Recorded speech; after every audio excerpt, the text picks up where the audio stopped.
World War II sabotage included an explosive rat, railway attacks, and missions against equipment tied to Nazi nuclear research.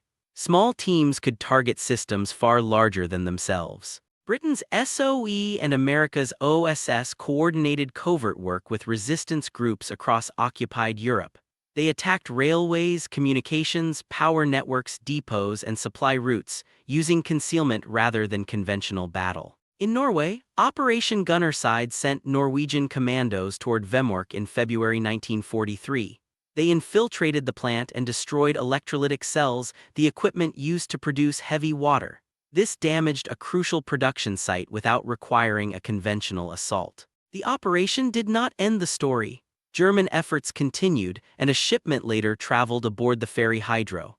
In February 1944, Norwegian saboteurs and Allied aircraft helped sink Hydro on Lake Tinsjo, interrupting heavy water bound for Germany. Elsewhere, railway cuts and communication attacks slowed movement, disrupted production, and strained supply systems.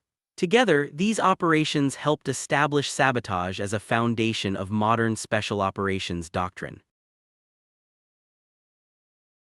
In Austin, a wooden church was bought, dismantled, and moved beside a saloon to trigger a Texas law against nearby alcohol sales.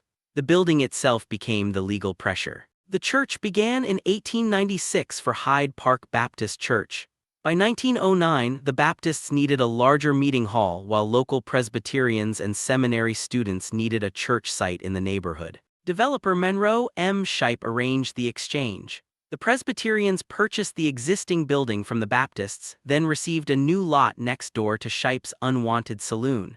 Texas law prohibited alcohol sales near churches, so the relocated building could force the saloon away from the neighborhood. The church was reassembled at the new site in 1910, then moved again in 1921 to its present location in Hyde Park, where it remains today. Its one-story wood frame sanctuary still stands at 40th Street and Avenue B in Austin.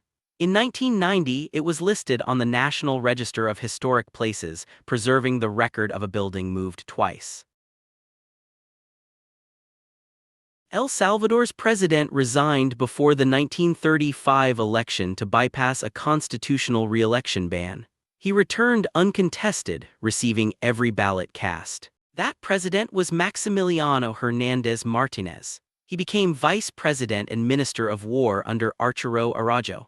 In December 1931, a military coup overthrew Araujo. The Civic Directory, the coup's military governing body, installed Martínez as provisional president. The resignation separated his earlier presidency from the 1935 return to office. Menéndez served provisionally while Martínez pursued the election. He then assumed official presidential office on 1 March 1935. The arrangement treated his return as a new presidential term rather than immediate re-election. Resignation created the separation used to navigate the constitutional ban. No challenger appeared on the 1935 ballot. The election was uncontested, and Martínez received all 329,555 votes cast. The official count was unanimous, though the election was uncontested. His combined presidency lasted more than 12 years, the longest total in Salvadoran history. After an attempted coup and mass civil unrest, Martínez resigned on 9 May 1944. After police fired on Chinese protesters in Shanghai in 1925, authorities imposed a press blackout. The Eastern Miscellany answered with a special edition covering the massacre, while its publisher, the commercial press, faced the consequences. This was not a minor journal. Published in Shanghai since January 1904, the Eastern Miscellany reached 15,000 copies by 1910, the widest circulation among Chinese magazines at that time. Its pages could reach a substantial reading public. The blackout followed a specific confrontation. On 30 May 1925, Shanghai Municipal Police fired on Chinese protesters in the international settlement. The British-dominated Shanghai Municipal Council then imposed a press blackout. The commercial press refused to cooperate. It published a special Eastern Miscellany edition covering the massacre, and the council responded with a legal battle. The story did not end with that case. In 1932, the commercial press headquarters were destroyed, its printing works bombed, and the magazine offices burned. The Eastern Miscellany nevertheless soon returned to publication on the mainland. A pirate pursued by Amory of Cyprus later seized Amory's wife Eschiva and their 6 children during a coastal raid.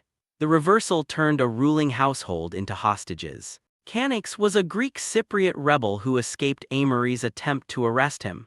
He fled to Antioch and used the city as a base for raids along Cyprus's eastern coast. The Old French continuation of William of Tyre places the abduction at Paradisi, a seaside village near Salamis.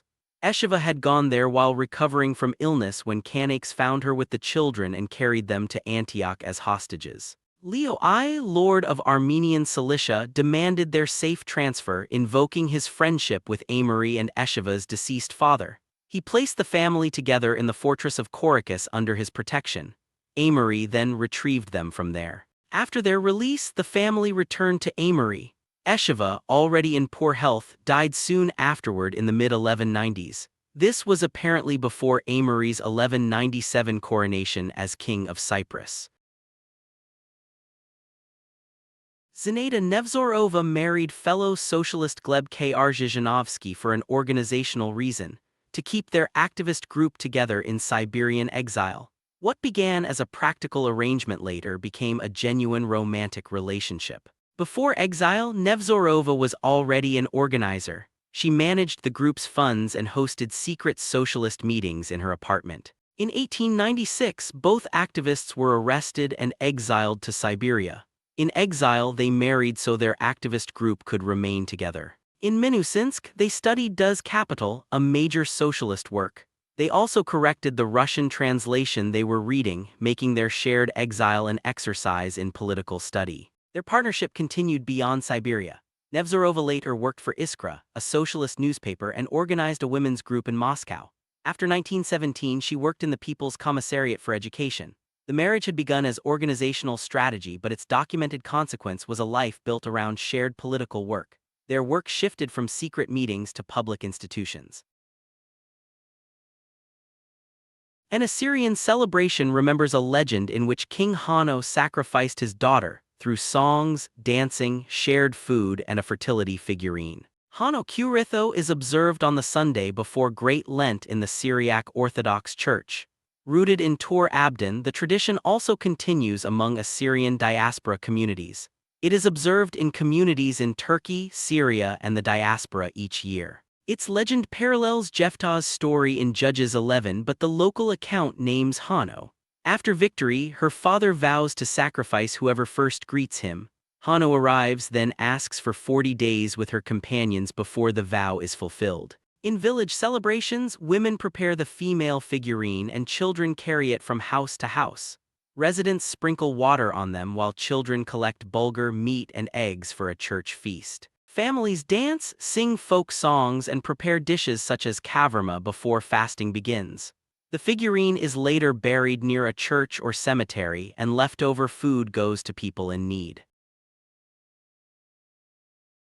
In the 14th century Emirate of Erzincan, Muslim rulers governed major cities with primarily Christian populations. Centered on Erzincan in eastern Anatolia and the Caucasus, the emirate faced neighboring emirates, Georgia, Trebizond, and larger powers. Its rulers governed a politically crowded frontier. The emirate lasted into the early 15th century. Ahi Ina's 1361 expedition into Georgia records one method. His forces captured Akultsik, Samtsk, and Atsquari. Manglisi was made to pay jizya, a tax imposed on non-Muslims. The example combines military expansion with taxation of a Christian community. This was a concrete administrative response. Mutahartin ruled from 1379 to 1403 and declared independence. He maintained friendly relations with the Empire of Trebizond and his Christian subjects. The record supports cooperation but does not establish formal religious equality. He later swore allegiance to Timur. After his death in 1403, the emirate neared its end, repeatedly changing hands among the Ottomans, Ak Koyunlu, and Kara Koyunlu. Regional competition continued after his death.